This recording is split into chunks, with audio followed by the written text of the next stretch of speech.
Hello, everyone. Thank you for attending today's webcast, Demand Response and Connected Heat Pump Water Heaters Customer Acquisition. I'm Nick Durr with the Association for Energy Affordability. I'll be the moderator for this session. We'll start this webcast with a few housekeeping announcements and then move quickly onto our presentations. First and foremost, thank you all to our sponsors and to ACEEE ally members for their support of the Hot Water Forum and ACEEE. Be sure to check out all the tabs on the left-hand side of the app. From there, you can network with attendees and program participants, visit sponsor pages, and engage in our game to possibly win a free registration to the 2023 Hot Water Forum in Mission Hills, California.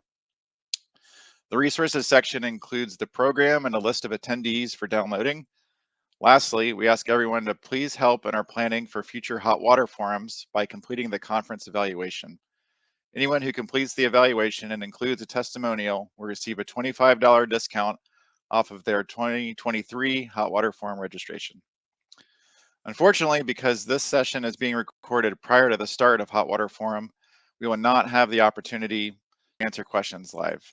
However, we encourage you to reach out to the speakers with any questions or information you have to share. They can be reached by messaging them in the Program Participants tab on the left-hand side of your page, or by reaching out to them via email. The presenters have either shared their email in the slides or will include it in their presentation. And now I would like to introduce our distinguished panel of speakers. They are Helen Liu, Senior Program Manager at Pacific Gas and Electric, Emily Kmeyer, Project Manager at Energy Solutions, Christine Riker, Director of Distributed Energy Resources at Energy Solutions, and Andy Duscott, Program Manager for Codes and Standards at Pacific Gas and Electric. We'll start with our first speaker today, Helen Liu. Helen is a Senior Program Manager at PG&E, working on the residential and partnership programs within the Energy Efficiency Division. Helen is responsible for PG&E's oversight of the WatterSaver program, and Helen will be here today to discuss a PG&E thermal storage load shifting program called WatterSaver. The floor is yours, Helen. Thanks, Nick. Can you guys all see my screen okay, the WatterSaver slide? All right, I'm going to go ahead and get started. First of all, I want to thank you, Nick, for the introduction, and thank you, ACEEE, for the opportunity to be able to speak today. I'm excited to be presenting to you about a unique program called WatterSaver. Pacific Gas and Electric, Association for Energy Affordability, Energy Solutions, and Virtual Peaker comprise the implementation team for this program. It'll be a first of its kind for PG&E, and today's presentation is a little bit of a sneak preview for what's coming, as the program has not yet launched, but we are hoping to do so this month. Before I jump into WatterSaver, I wanted to speak a little bit about Pacific Gas and Electric Company for those of you who are not familiar with the West Coast utility. It is one of the largest utilities in the United States, and it's the largest in California. With over 9 million electric and natural gas accounts, we provide energy services to about 40% of California's population, and we are a regulated investor-owned utility. So what is WatterSaver? As Nick had mentioned, it is a thermal storage load shifting program. I'm guessing most of you in the audience already know what that means, but for those of you who don't, I'm just going to give it to you short and sweet. It is thermal storage refers to the storage of energy in the form of hot water, and load shifting is the moving of electricity consumption from one time of day to another. So WatterSaver has three main goals. We want to reduce the strain of peak demand. And so for PG&E, this is the period between 4 and 9 when solar energy isn't quite as abundant, but people are using a lot of electricity as they move into their post-work and post-school part of the day. Number 2, WatterSaver's innovation is to use thermal storage in the form of hot water to make the grid more balanced and more reliable, heating the water before the 4 to 9 period, which will mitigate the need for the water heater to draw electricity during that time, avoiding brownouts that sometimes are necessary when the grid is overloaded. And we want to provide a financial incentive to customers to help them shift their electricity usage outside of peak period. So this slide highlights a few additional key points about WatterSaver.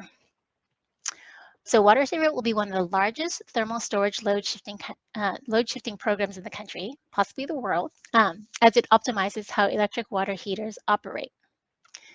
WatterSaver will use Wi-Fi or cellular technology, not just one or the other, to communicate with the water heaters. And also, this program will control both heat pump and electric resistance water heaters. It'll help customers take advantage of their time of use rate by automatically heating water outside of peak periods when electricity costs less. However, participating in WatterSaver doesn't mean you're going to get cold water. The customer is not going to run out of hot water. The controls operate so that enough hot water throughout the day and will turn on the water heater if necessary. Also, participants can override events on specific days if necessary. For example, if a customer has guests or a family over and there's slightly higher than normal occupancy in their home, an occupant can opt out for increased peace of mind simply by emailing the program implementers to let them know they don't want to participate in specific events on specific days. Also, a participant can unenroll at any time. If they're dissatisfied with it, with their participation in the program, they can just shoot them an email and they can be unenrolled. So the program's goal is to shift 2.5 megawatts of out of peak period by 2025. And we are aiming to collect the largest amount of real world water heater load shifting data. So how WatterSaver helps save money? WatterSaver will help participants be successful on their time of use rate. Energy costs vary throughout the day and are higher when demand is greatest, such as when everyone is home in the evening, washing clothes, cooking meals, or showering, taking care of their kids. This difference in energy costs is reflected in time of use electricity plans when the highest cost of electricity is from 4 to 9 p.m. in the PG&E territory. WatterSaver automatically heats water during lower cost times so that hot water is ready when a customer needs it. The controls algorithm tries to avoid using electricity during peak times so the customer can avoid the highest rates, but will turn on the water heater if necessary. So this enables enrolled customers to participate in load shifting without having to think about it.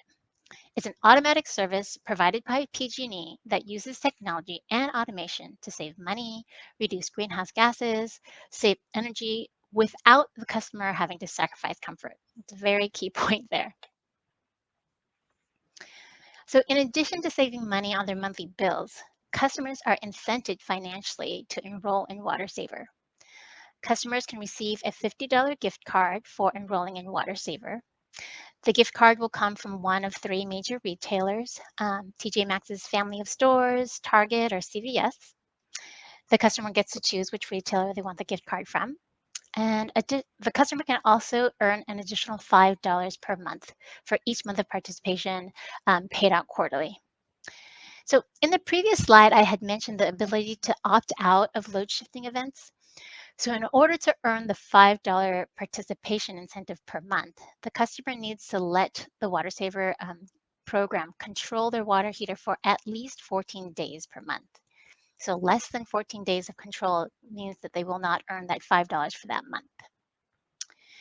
Gift card access is provided to the customer via email or WatterSaver's web-based customer app. The customer has 30 days to download the gift card. But once the gift card is downloaded, the gift card never expires.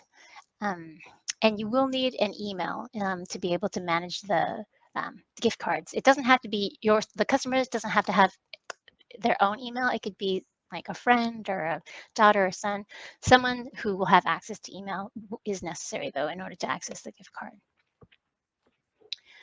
So one measure of success for WatterSaver will be the number of participants enrolled in the program. Our stretch goal is between 4,000 and 6,000 water heaters by the end of 2025. WatterSaver will employ specific tactics to acquire such a high number of participants. As mentioned before, we will take advantage of today's communication technology and use either Wi-Fi or cellular technology. By not limiting it to one or the other, we are increasing program access to more customers. We will use established relationships to enroll hard to reach and disadvantaged community customers. We will coordinate with external heat pump water heater incentive programs. And we are making sure that our online enrollment process is simple and straightforward and can be easily completed by interested parties without having to know complicated technical equipment information. Here, I'll briefly discuss the forms of control. The first is to use Wi-Fi capability that is directly built into many of today's heat pump water heaters. The customer will need to add the heat pump water heater as a device onto their home's Wi-Fi network and then connect with the manufacturer's remote access functionality. After that, the WatterSaver implementation team will be able to send ramp up, ramp down, on-off commands through the home's Wi-Fi signal. If for any reason the heat pump water heater gets disconnected from the home's Wi-Fi network, and if it doesn't automatically reconnect, then the participant will receive a gentle email reminder to reconnect the water to reestablish control. If the customer does not have a reliable Wi-Fi network or doesn't want to connect the device to their network, their home Wi-Fi network, a CTA module adapter can be installed onto the heat pump water heater. And then an eRadio cellular CTA 2045 EcoPort can be plugged into that adapter, which enables the water heater to be controlled via a cell signal. And lastly, for electric resistance water heaters, we will be using Armada's Grid Optimizer controller. It comes standard with Wi-Fi connectivity, but also has a cellular option. So PG&E is currently conducting a disadvantaged communities pilot in the San Joaquin Valley area. In the Central Valley, which is what we call the San Joaquin Valley, there are many communities that heat with propane or wood. So in order to increase access to affordable clean energy, PG&E is offering free measures, such as heat pump space heating, heat pump water heating, electric cooktops, and electric dryers.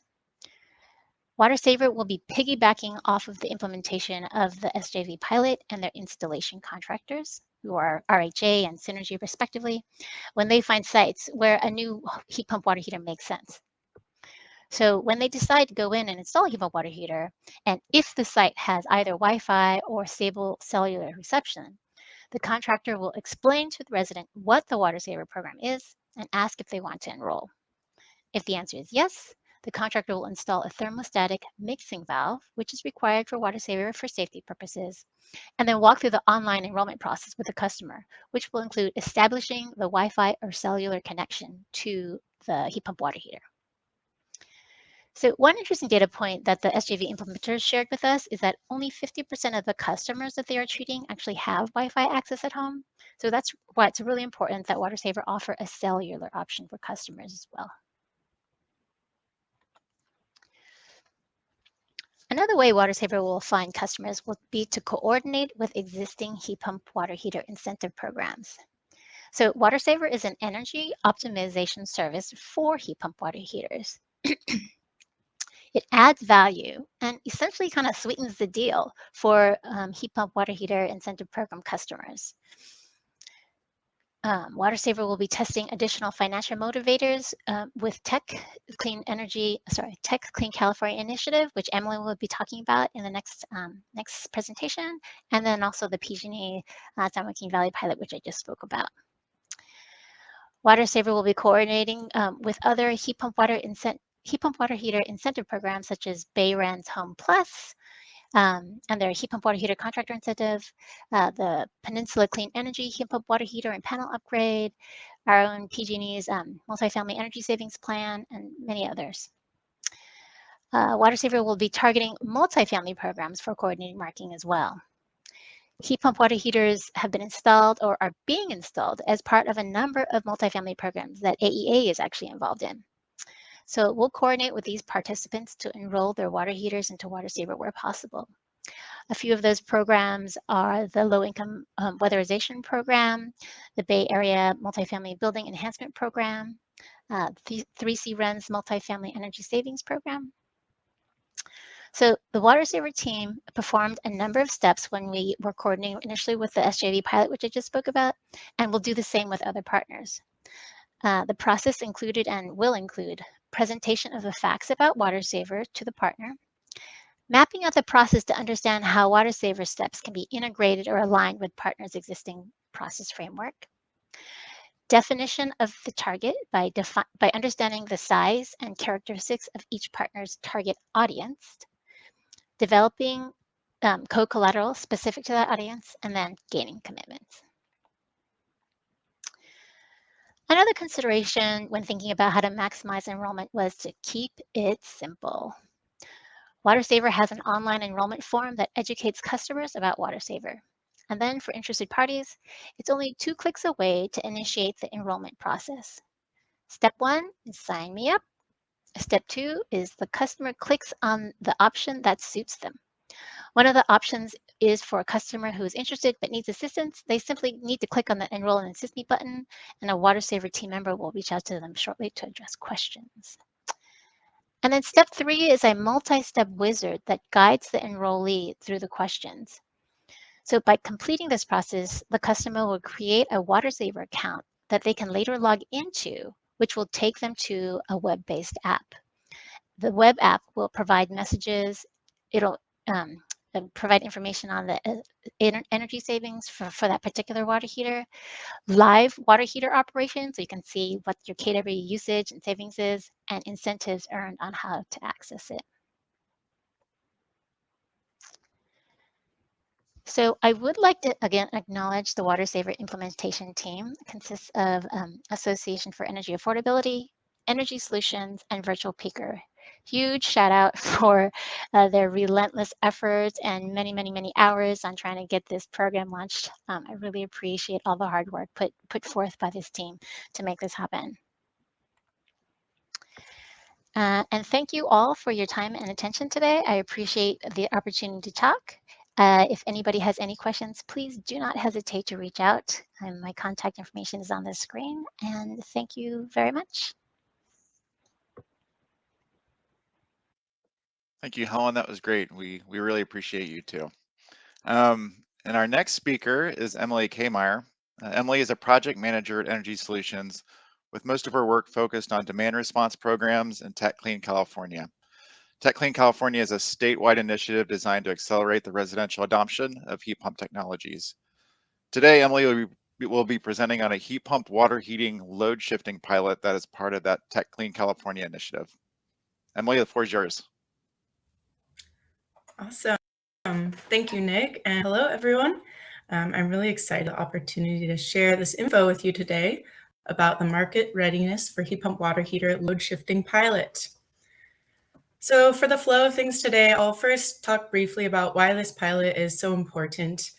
Then I'll give an overview of the tech initiative for some background context on this pilot, and then we'll really dig into the pilot itself and how it works.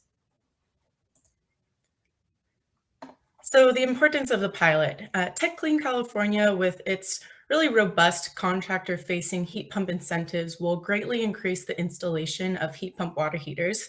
So it's especially important to make these units grid interactive so that their thermal storage capabilities can be harnessed as a load shifting resource rather than adding additional strain to the grid.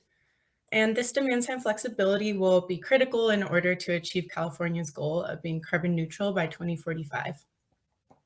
So our pilot hypothesis is that contractors will be critical partners in facilitating this grid connection during the time of installation. And through Tech Clean California, we have the contractor touchpoints to test how to effectively engage contractors. So a little background on Tech Clean California. It's a statewide initiative designed to accelerate the adoption of clean space and water heating technology across California homes. Tech is organized in 3 pillars, the first of which is energizing the existing market and supply chain through statewide incentives, training, and customer engagement. Tech really centers around these incentives and workforce education and training to make it easier for contractors to sell and install heat pump technology for residential replacement projects. And tech incentives are designed to both support and layer with existing incentive programs and extend these incentives statewide. The second pillar of tech is regional pilots and grants to test scalable solutions to market barriers such as permitting, multifamily and low-income fuel switching hurdles, as well as activating the load shifting capabilities of heat pump water heaters, which is this pilot. And for the third pillar, TechClean California will collect and publish data from sales and installations, analyzing energy and greenhouse gas impacts to inform California's long-term decarb plans. And you can see at the bottom of this slide, there are a lot of partner organizations on the TechClean California team. To understand what's really attracting contractors to tech and boosting installations in the first place, these are the incentives available statewide throughout gas IOU territories for heat pump water heaters. They're really designed to catalyze the supply chain throughout the state.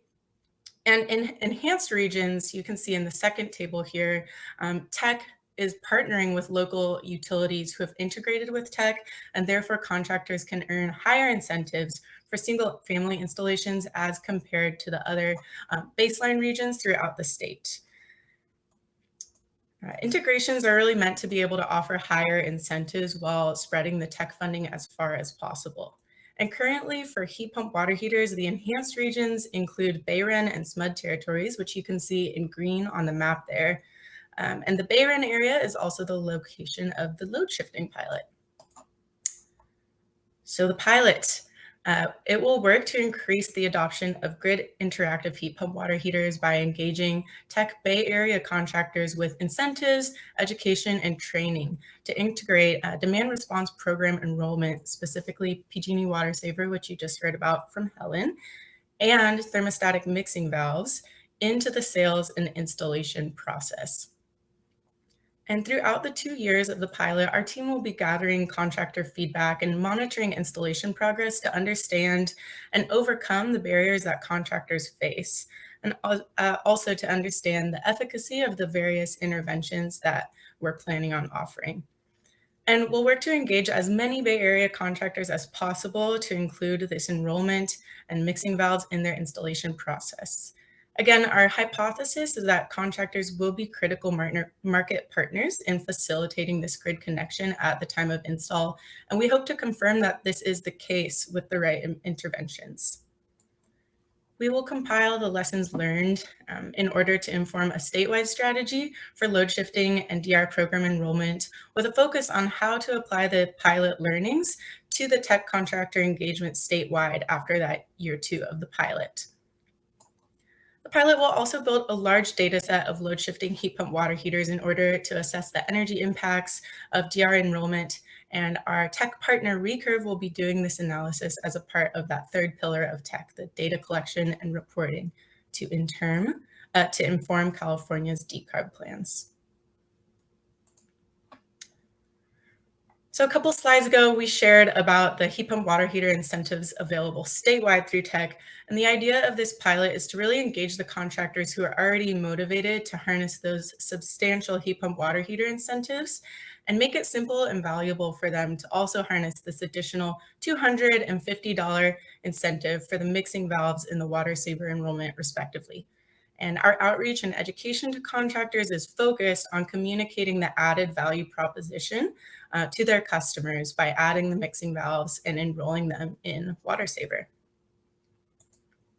This slide is to reiterate the requirements for the installations to qualify for those additional pilot incentives.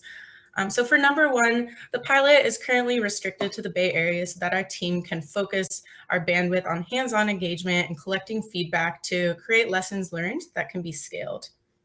And then for that number 3, the WatterSaver enrollment incentive does also require a mixing valve incentive, since other studies have shown that a mixing valve is important for meaningful load shifting, especially when the heat pump water heater is not upsized compared to the prior gas unit. And since WatterSaver will allow customers without mixing valves to enroll, those customers who already have an electric heater, water heater, the WatterSaver team expects to have the opportunity to do additional analysis on the effects that a mixing valve has on the load shifting success. And at the bottom, this is just to reiterate that any contractor in the Bay Area can harness these additional pilot incentives just by clicking yes to the mixing valve button on the statewide application and the WatterSaver dropdown. There's no separate enrollment process for the contractor to qualify for the pilot. They just have to be a tech enrolled contractor. We understand that contractors need education and training support in order to, one, understand that there's this additional opportunity in the Bay Area, two, understand how to harness those incentives, and three, understand the value proposition for adding the mixing valves and adding the WatterSaver enrollment beyond those extra incentives for the contractors. And to this end, in collaboration with WatterSaver, we've created a recorded video that will be added to the suite of required onboarding trainings for contractors enrolling in tech who serve the Bay Area. And this will also be blasted out retroactively to all currently enrolled Bay Area contractors. And they'll access this on Tech's learning management system hosted by AEA, and there will be a follow-up questionnaire to test comprehension as well as get feedback on the extent to which they're buying into those value propositions. So in addition to that onboarding training, we did survey some Bay Area contractors during the design phase of this pilot for feedback on the design, and contractors were aligned in that educational and training resources would be really useful to support them in taking advantage of these pilot incentives. And our pilot team is working on creating these resources, starting with the ones that we suggested on the survey and got positive feedback about, and we'll continue to get feedback on what additional resources are needed. So on the previous slide, I mentioned that we did survey some contractors, and I wanted to share the other results aside from that enthusiasm for the educational resources. And this was sent to a handful of Bay Area contractors. It was a limited information collection effort and not statistically significant, but the takeaways are still interesting. So for this first one, 50% of respondents install mixing valves regularly, and the rest are split between never or infrequently. And this is consistent with the applications we've seen come in through the Bay Area so far. Just over 50% of the 101 Bay Area claims as of today included mixing valves. Those second and third bullets, it's just good to see that the amount of incentive that contractors thought would be adequate for the mixing valves and the WatterSaver enrollment is similar to the amounts that we ended up setting for the incentives. Interesting to see that about 50% of contractors are currently connecting the heat pump water heaters to home Wi-Fi, and that will make the WatterSaver enrollment process much more quick after they do that. And lastly, over 50% of contractors were familiar with JA13, Title 24 JA13, but only one said they do enable those TOU rates. So some other tangential or related efforts, the focus of this pilot is on testing the WatterSaver enrollment in the Bay Area, but we realize there are other possibilities to consider, such as, what's the contractor market readiness for enabling JA13 TOU programming as a means of achieving grid connectivity. Our pilot team is serving as the hub on the tech initiative, if you will, to keep these questions in mind and create a more holistic picture of how contractors can be leveraged to enable heat pump water heater load shifting. So we are working on a statewide training that will be blasted out to contractors, and that'll talk about the other heat pump water heater DR programs in the state. And we've also provided recommendations for the statewide application to gather data on TOU programming, mixing valves, and program enrollment, outside of just the Bay Area pilot applications. And we're also working on a heat pump water heater grid compatibility analysis. This is really a market assessment with the eventual goal of providing education to contractors on which heat pump water heaters can be connected to the grid and what add-ons are needed for each one. And currently, these efforts in collaboration with WatterSaver continue to inform the Will My Water Heater work page of the WatterSaver website. And we've also been able to do follow-up with various manufacturers. So where are we now? Excuse me. Mixing valve incentives did launch in December along with the rest of the statewide incentive launch for tech. And as soon as WatterSaver launches, we'll be launching that WatterSaver incentive and doing a bunch of outreach to contractors about those opportunities. We'll start requiring that onboarding training that I talked about earlier and start collecting data through that survey after the onboarding training. And let's see, so our tech annual report comes out June of this year, and the heat pump water heater pilot progress report will be June of 2023. You can sign up for updates if you'd like to stay in touch, and we'll definitely be advertising those reports. So a lot of work is ahead of us, but we wanted to show you all how we're testing a contractor-driven approach to achieving more consistent heat pump water heater grid connectivity. Here's our implementation team. As you saw, there's a lot of partners on tech, but Energy Solutions, VEIC, and Association for Energy Affordability are really pushing this pilot forward. Thank you all very much for the opportunity to speak, and feel free to reach out to me if you have any questions. Thanks, Emily. That was super interesting. I think we're all really excited to see what comes out of the pilot. So thanks for presenting today. Now we're going to hear from Christine Riker and Andy Duscott. Christine is the director managing Energy Solutions Distributed Energy Resources Department. She manages the Energy Solutions team that is implementing PG&E's Automated Demand Response Technology Incentive Program. Andy is a program manager for the Codes and Standards and Cross-Cutting team at Pacific Gas and Electric. Andy currently manages PG&E's Code Readiness and Emerging Technology programs. Christine and Andy will be speaking on PG&E's midstream heat pump water heater study and field test. Thanks. Thank you. Hello, I'm Andy Duscott, and I'm a program manager at Pacific Gas and Electric. I'm here today with Christine Riker with Energy Solutions to present information about the PG&E midstream heat pump water heater study and field test that is funded by our ET, or our local Emerging Technologies Program funds. Next page. But first, a little about PG&E.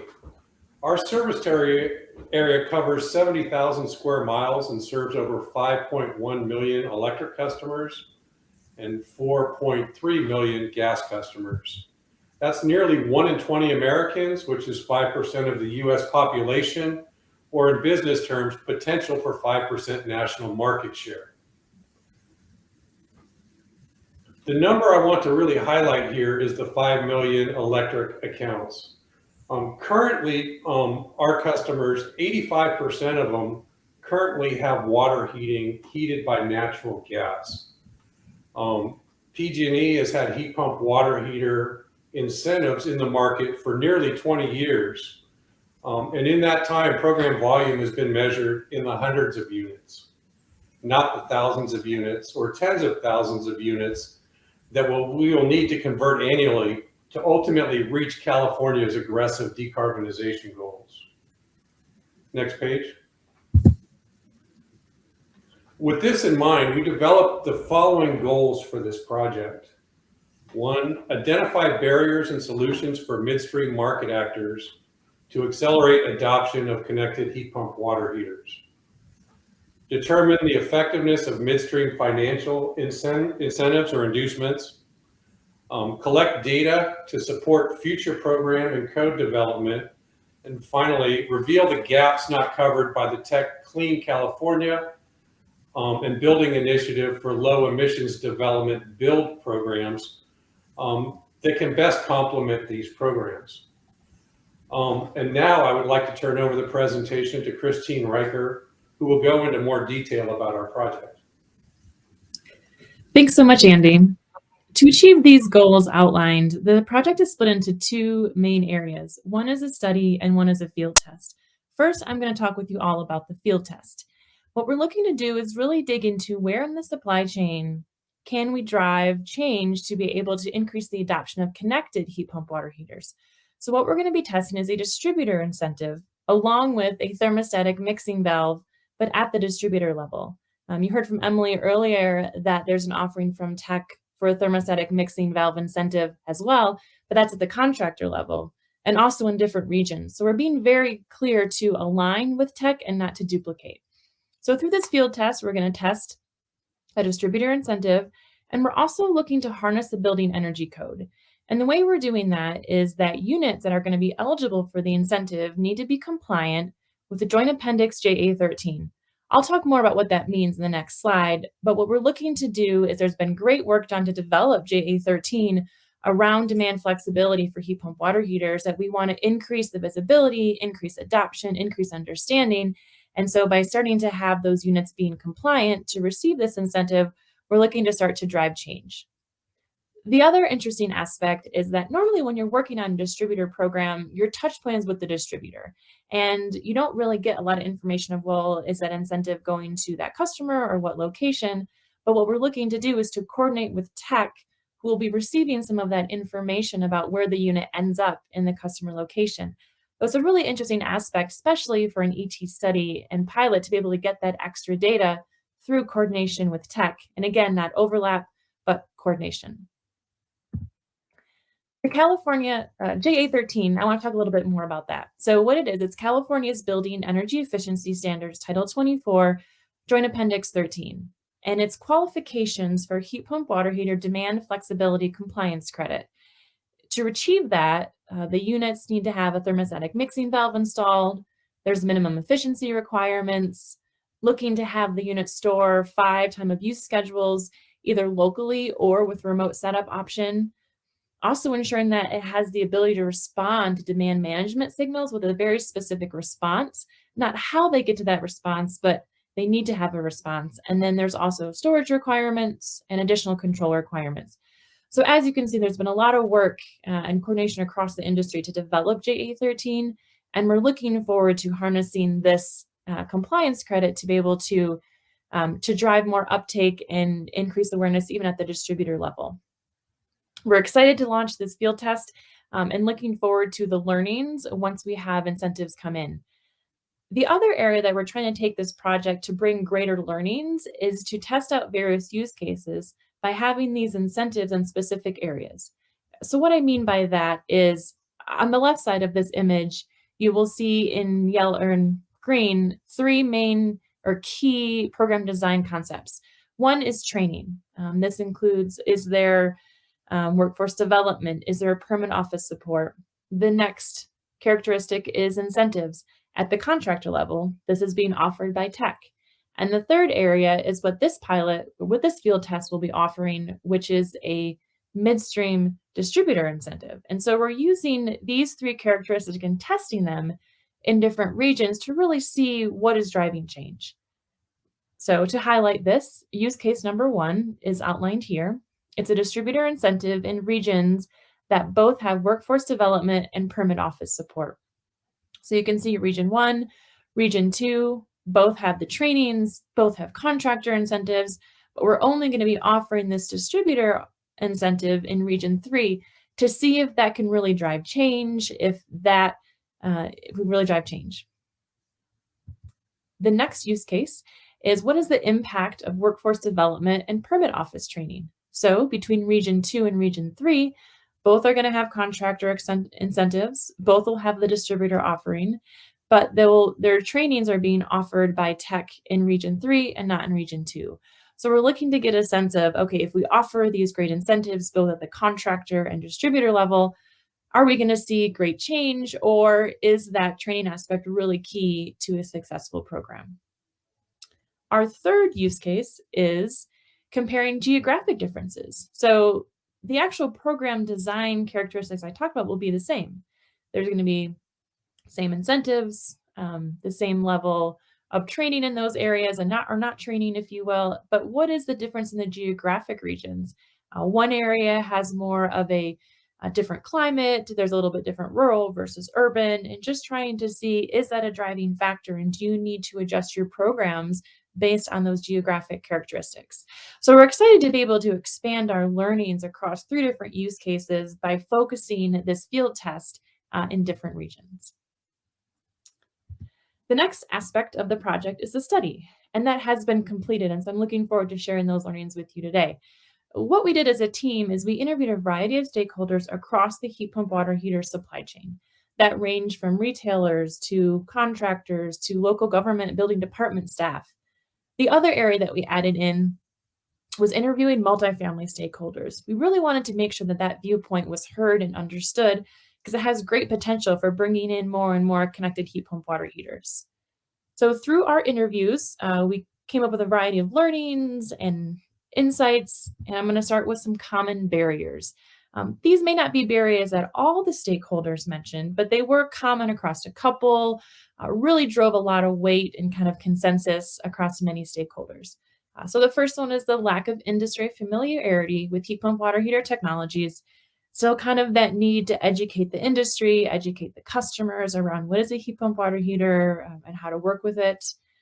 There's concern around the high cost of the unit, especially compared to a like-for-like replacement, and concern around installation, sometimes driven by the need for an upgrade to an electrical panel to get the heat pump water heater installed. A barrier that we've seen more and more probably over the last year is this question over supply chain constraints, not being able to have the units available when there is a sale, or kind of just having limitations from the pandemic of being able to get the units built and out into the industry, into the distributors, into the contractors' hands. There's still some complexity on permitting and inspection. You have a heat pump water heater that deals with water, so that's plumbing, but it's also electrical. And so kind of combining those two together, trying to figure out the best path forward. And then also lack of customer demand. Without that, there isn't that inherent drive for businesses to change their current models. Outside of these barriers, there's been some interesting insights that we gathered from these interviews, and they just took place over the fall. So I want to highlight some of those insights of where the market's evolving. It was actually great to see that we're starting to see some success in jurisdictions that are combining the plumbing and the electrical permit instead of having them separate, hoping to streamline that process. In reference to those supply chain delays I mentioned, there are some contractors that are using electric resistance loaners. So being able to install that for a customer, especially in an emergency cold water situation, to be able to have hot water, but yet wait for the heat pump water heater to come into stock and then install that at a later date. We're seeing some solutions to that complexity of two disciplines, where there's some plumbing companies that are hiring electricians to be on staff to be able to help as needed versus more kind of an ad hoc situation. There's still some lack of familiarity with load shifting. You know, does the TOU rates need to be programmed at installation? Does the customer handle that? Kind of that next step is new, and so more training is needed there. And an interest in more real-world data on heat pump water heater load shifting. There's been some great studies, there's been some initial pilots, but having a larger base of data of what a heat pump water heater can do for load shifting. And Helen mentioned earlier that WatterSaver is going to be collecting a lot of that data. So we're looking forward to kind of following back with some of these stakeholders and sharing that data that's collected. More insights are that warehouse storage space is a premium. So having to stock some of these large heat pump water heaters can be costly and then limiting. The next 4 insights are from our multifamily stakeholders. And one interesting part about multifamily is that when they go through a retrofit or an upgrade, a lot of times the property manager will go out to bid. And in that situation, if you're a contractor, you're competing against other contractors. So if you are quoting a heat pump water heater, that initial higher cost may not make you competitive with others that are just doing a like-for-like replacement. So thinking about how can multifamily bids reward the other benefits of heat pump water heaters and not just look on a cost basis. The multifamily owners shared that they appreciate the external technical assistance when they're trying something new like heat pump water heaters, either to educate them or to educate their team. There's a little bit of concern that it's going to take a high level of effort for the property management team to enroll their tenants in DR. So that's definitely something to think about as DR programs are being developed, how to make it really easy. And then thinking about those, emergency replacements and the maintenance staff, they don't have a motivator to try a heat pump water heater. They just want to get the hot water back and get that up and running. And so those are interesting insights that we collected from those interviews. We highlighted some barriers. I definitely want to acknowledge the great team that is implementing this for PG&E. So we're working with Frontier Energy and Association for Energy Affordability, and together really working together to test out these questions and to see what learnings we can have. So thank you very much for the time today. It was great to talk with you all, with Andy and myself. Appreciate your time. And with that, we'll turn it back over to Nick. Great, thank you everyone for your presentations. We have a little bit of remaining time, so we'd like to ask each of our panelist speakers some cross-cutting questions. I think many of these questions were addressed in each of your slides. It'd be a great opportunity to provide a summary here at the end of the session. So the first question is, what would you consider to be the 1 or 2 most important questions you hope to answer from your pilot, program, or study? Emily, why don't you go first? Yeah, sure. So I would say our pilot team really wants to focus on determining whether contractors are indeed a successful trade ally for enabling heat pump water heater load shifting, and 2, what are the most effective ways that we can engage them to be. So. Got it. Awesome. Christine, can you go next? Absolutely. One main area is really to see how can a distributor incentive drive change when it's layered with a contractor incentive. I think it's pretty common for programs to pick one or the other. And it may not mean that you're providing greater incentive. It's just where are you putting it and how are you splitting it to be able to actually have that trickle down through the supply chain and result in lower costs to the customer. Cool. Helen, what would you consider to be one or 2 most important questions you hope WatterSaver can answer? So regarding WatterSaver, I'm optimistic, but cautiously optimistic. I want to know if the data that we actually collect on calculated energy or on energy savings, load reduction, bill savings, and customer satisfaction confirm my optimism. Like, is this going to happen or not? And my next question that I'm asking myself is, do we need to modify the control algorithms for different climate zones and varying water usage patterns? Can we keep it nice and simple and control the same algorithm for everybody, or do we have to tweak things, and how do we do that? Great. Next question. I think a lot of folks attending this session, they're elsewhere in California, they're at different locations throughout the country. I think other folks are interested in launching new pilot studies and programs. And you mentioned some of the barriers each of your sessions are trying to overcome. But can you give an example of actual barriers you experienced in trying to implement the pilot program or study that you either anticipated or kind of caught you off guard? And Christine, can you go first on this one? I want to make sure Andy gets a chance. Can I punt it to him? Is that all right? Absolutely. That's fine. Really, I think the biggest obstacle that I found, or the biggest surprise, was just the availability of the connected units for our particular pilot. It's kind of been the biggest obstacle, but we're looking forward to seeing some of these units start hitting the market in the second quarter. And I'm really excited about seeing how engaging aspects of this industry that we haven't engaged previously, see what effects it'll have. We've had consumer rebates. I'm really excited to see what engaging our contractors and our distributor networks will provide us with. Cool, that makes sense. Helen, what kind of barriers have you encountered in trying to implement the WatterSaver program? Well, I would say that WatterSaver's biggest unexpected speed bump was the submission of an application for rehearing about 1 month after the CPUC gave us final approval in January of last year, because PG was concerned that the CPC may have decided to pull back its funding. We had to hit the pause button on the program until the CPUC decided not to grant the rehearing, which resulted in a 4-month loss. But it did feel like that we'd lost more than 4 months. I mean, we weren't able to just pick up right where we left off. We kind of had to, we lost all that momentum, and then we kind of had to revisit everything that we'd been looking at 4 months ago. So that was a bit of a challenge, and hopefully a unique one that won't happen if we go to other areas of the country. But it was something that was something the team really had to work on. A regulatory curveball. Yeah, there you go. Yeah, they're out there. Emily, what are some of the barriers you've experienced on your pilot? Yeah, well, I would say that's a good segue. I think it's been difficult for us to kind of align our pilot timeline with timeline of other aspects outside of our pilot's control, such as the WatterSaver launch, which Helen just talked about.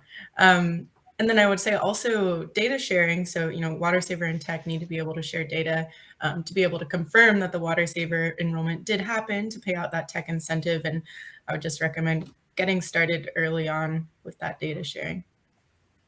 Yeah, good point.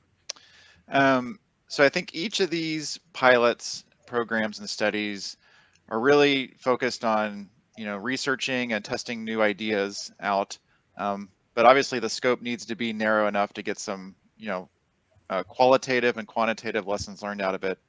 But there's all things we're constantly finding need additional research and additional opportunities of pilots. So the next question is, what are the additional areas of research or pilots that you think might be helpful in the future, in addition to each of the programs or pilots that each of you are running? And I think, Christine, you're up to go first on this one. Sure.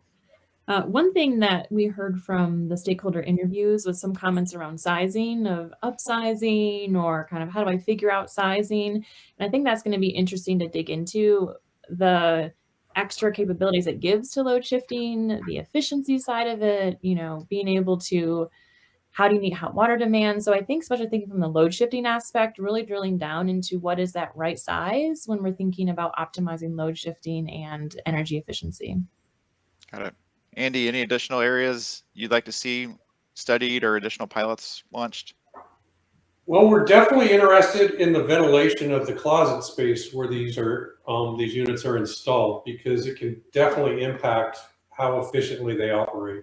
And we've seen in cases where with insufficient ventilation, it forces these units into resistive heating, which is the opposite of what we want to accomplish.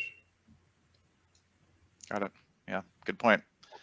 Emily, additional areas you would like to research or additional pilots you'd like to see happen?